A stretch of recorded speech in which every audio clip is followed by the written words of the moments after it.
Hi, I'm Ellie Dix, designer of Uranus. Uranus is a cooperative game for 3 to 6 players. Each player is the ruler of their own alien race with their own special powers. These alien races live on the lesser known moons of Uranus. The moons are being threatened by increasingly frequent asteroid attacks.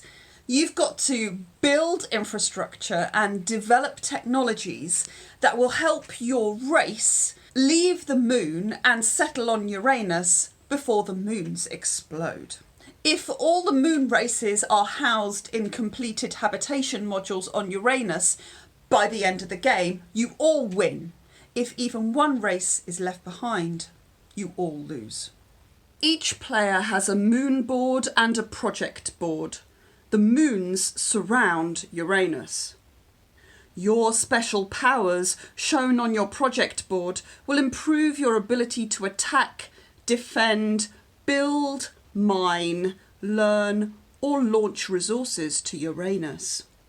Before the game starts, players set up their moon boards by adding 6 new mines to the 4 that are pre-printed on the board. The location of 4 of the new mines is determined by the coordinates on the starting mines card. The other 2 mines are free choice. Uranus uses a hex coordinate system to enable players to easily identify specific locations on each moon. There are 4 phases to each round in Uranus. Throughout each phase, all players play simultaneously, so there's no downtime. In phase 1, the marker moves on the asteroid track, and 5 times during the game, an asteroid attack will occur. You'll have several rounds at the start of the game before the first asteroid attack. In phase 2, the mines on your moon produce moon rocks. In phase 3, you'll decide how to use the moon rocks you've produced. Either they'll be used towards building and development projects, or you'll send moon rocks to Uranus to create habitation modules. In phase 4, you'll make developments to your moon, drawing new tunnels and mines, and upgrading the mines you already have. So each round you're producing more moon rocks, which you're going to use to further improve your moon and help you make that journey to Uranus. At the start of the game, your mines aren't yet connected by tunnels. So let's take a look at each phase in a little bit more detail a bit later in the game, so you can see how things work when your mines are connected by tunnels. Phase 1 is the asteroid track. Move the marker along the track.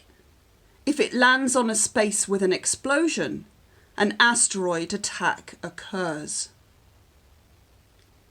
The impact and coordinate cards between each pair of players show the location and extent of the damage. Each set of cards affects the players on both sides, so each player's moon suffers 2 hits on each attack, one from the left, one from the right. When you sustain damage, you shade in hexes on your moon board and lose part of your moon. These hexes go dark. Dark hexes cannot be used for the rest of the game. After a player has discovered telescope technology, the impact and coordinate cards to their right and left are always face up, allowing players on either side of the cards to prepare for asteroid attacks by firing their space gun, building fortifications, or adjusting routes of tunnels. Asteroid attacks become increasingly frequent during the course of the game. Attacks can be punishing, wiping out vital infrastructure. You must avoid attacks to your volcano at all costs, because this can be catastrophic. In phase 2, players mine moon rocks and transport them if possible. Each mine produces 1 moon rock of the same colour as the hex it's on. All moon rocks on mines connected by tunnels are transported to 1 mine in that network. At the start of the game, no tunnels have been drawn, so each moon rock can only be used on its own. In Phase 3, players will choose how they're going to use their available moon rocks. Moon rocks stacked together on a single mine must be used together in one project. Keep track of your progress towards different projects within the 4 sections of your project board. To progress within each project, you must have the required moon rocks. Different projects require different combinations of moon rocks, and each project board is different from the others. Remove moon rocks from the moon board as you check off points on the project track so that you can keep track of what you've used and what you haven't. Any moon rocks in the stack that aren't needed for a project are discarded. When you complete one of the technology tracks on the project board, you get a permanent advantage. Telescope technology allows you to see the location and the magnitude of any forthcoming asteroid attacks. Weaponry technology allows you to fire up your space gun more quickly. Spaceship technology allows you to transport your race to Uranus. Once you've discovered rocket technology, instead of using your moon rocks towards a single project on the project board, you can send them to Uranus. Moon rocks must be sent from a tunnel network that contains a launch pad. All moon rocks in this network must be sent to a single module on Uranus. Any extra moon rocks that can't be placed become space junk, which causes chaos and is usually best avoided. In Phase 4, you can build mines and tunnels, upgrade your mines with fortifications and launch pads, and fire up your space gun. The higher up the tunnel track you are, the more tunnels you can build. Tunnels are always drawn from the centre of one hex to the centre of an adjacent hex. These are essential for connecting mines so that you can use your moon rocks together towards projects. It costs you the same amount to remove a tunnel as it does to build one. And as you progress through the game, you'll want to create different networks of mines so that you can combine moon rocks in different ways to work on different projects. Forward planning is really useful. You'll probably want to start by creating multiple networks that allow you to build more tunnels and moons on your moon board. But as you work through the game, you'll have different priorities and you'll need to group your mines together differently. When you send moon rocks to Uranus, you'll want to avoid creating too much space junk and ideally have exactly the right mines for the required moon rocks on the habitation module. When you're working towards spaceship technology, you'll need 12 mines all connected in a single network. Mines work in the same way. Build more to produce more moon rocks. You can add mines to current tunnel networks or build new mines in new areas of the board. When you've built tunnels and mines, you erase all markings on these tracks, whether you've built them all or not. In future rounds, you can progress up these tracks again. You can also upgrade mines that you've already constructed. When you reach the end of the fortification track, you may fortify one mine. Fortified mines are immune to asteroid attack. Likewise, upon reaching the end of the launch pad track, you may now create a launch pad at one mine. You may now send moon rocks to Uranus from this network. When you've built fortifications and launch pads, erase all markings on these tracks on the project board.